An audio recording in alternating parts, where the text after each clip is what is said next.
আসসালামু আলাইকুম, সবাই কেমন আছেন? আলহামদুলিল্লাহ, আপনাদের দোয়া আমি অনেক ভালো আছি। আয়াত মাউস ব্লগ দেখার জন্য সবাইকে স্বাগতম জানাচ্ছি।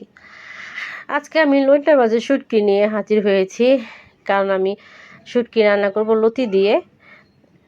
এই জন্য আমি কেটে নিব সব কিছু। তবে রসুন কেটেছি, এখানে কিন্তু আমি কাঁচামরিচ, তারপরে পেঁয়াজ, তারপরে সাজনা সাজনা কিন্তু আমি ডাল দিয়ে রান্না করব, শুটকি দিয়ে না। কিন্তু সবই একসাথে আমি কেটে নিলাম। কেটে নিলে সুবিধাটা হয়, রান্না করার সময় বারবার কাটতে হয় না। বারবার একবার নাড়া দাও, আরেকবার কাটো, আবার ওঠো, এই জন্য আর কষ্ট হয়ে যায়। একবার কেটে নিলে সুবিধা হয়। এই পাশে কিন্তু আমি রসুন, পেঁয়াজ, শুটকি, কাঁচামরিচ আমি সব কিন্তু দিয়ে দিয়েছি।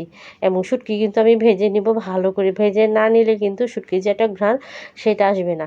আর শুটকির পরিমাণটা আমি কম নিয়েছি এই কারণে, কারণ আমি লতির যে রান্না করবো সেটা কম। এই যে আমার কিন্তু রান্না মোটামুটি ভালোভাবেই হয়ে গেছে। আমি কিন্তু রেসিপি দিচ্ছি না, আমি কি রান্না করবো এটাই আপনাদের সাথে একটু শেয়ার করে দিলাম। তবে লতি তো রান্না হয়ে গেছে, দেখতেও সুন্দর হয়েছে, কালারটাও দেখতে ভালো লাগে, অনেক খেতে অবশ্যই ভালো হবে। আর এই পাশে কিন্তু আমি আবার ডিম রান্না করতেছি। কালকে যে মুরগির মাংস রান্না করেছিলাম সেটা তো আর শেয়ার করিনি ভিডিওতে, তবে সেই তরকারিটা একটা আছে। তবে আদের বাবাকে আবার দিব সেই মুরগির মাংস, এই চিন্তা করে আমার মানে আমার মেয়ের জন্য আর হাতের বাবার জন্যই আসলে এই ডিম রান্না। এইখানে আমার আয়াতের বাবা বিকেল হয়ে গেল, খাওয়া দাওয়া করে একটু রেস্ট নিলাম। আয়াতের বাবা চকে গিয়েছিল আয়াতের জন্য, আয়াতের প্যাম্পাস লাগবে আর সাথে নাস্তাও নিয়ে আসছে, সেইটা আবার মেয়েকে দিচ্ছে। তো আমার মেয়ে তো সেই প্যাম্পাস নিয়ে শুধু দুষ্টামি করতেছে। এই যে দেখেন, প্যাম্পাস নিয়ে কিন্তু সে দাঁড়িয়ে গেছে আর দুষ্টামি করতেছে। এখন প্যাম্পাসটা আবার আমাকে দিতে আসছে, আমি বলে রাখো আমি নেই। আর এই পাশে আদে বাবা কিনে আসছে সেটা একটু দেখে, যে দুধ চা খাওয়ার জন্য, ডিপ্লোমা, আর বাদাম, আর সাবুদানা, আর প্যাম্পাস এই মেয়ের জন্য, আর নাস্তা নিয়ে আসছে খাওয়ার জন্য বিকেলবেলা। এই হলো আদের বাবা চকের আজকে যে আনতে গেছিলো সেগুলো। এই যে দেখেন বাদাম আর এই যে সাবুদানা।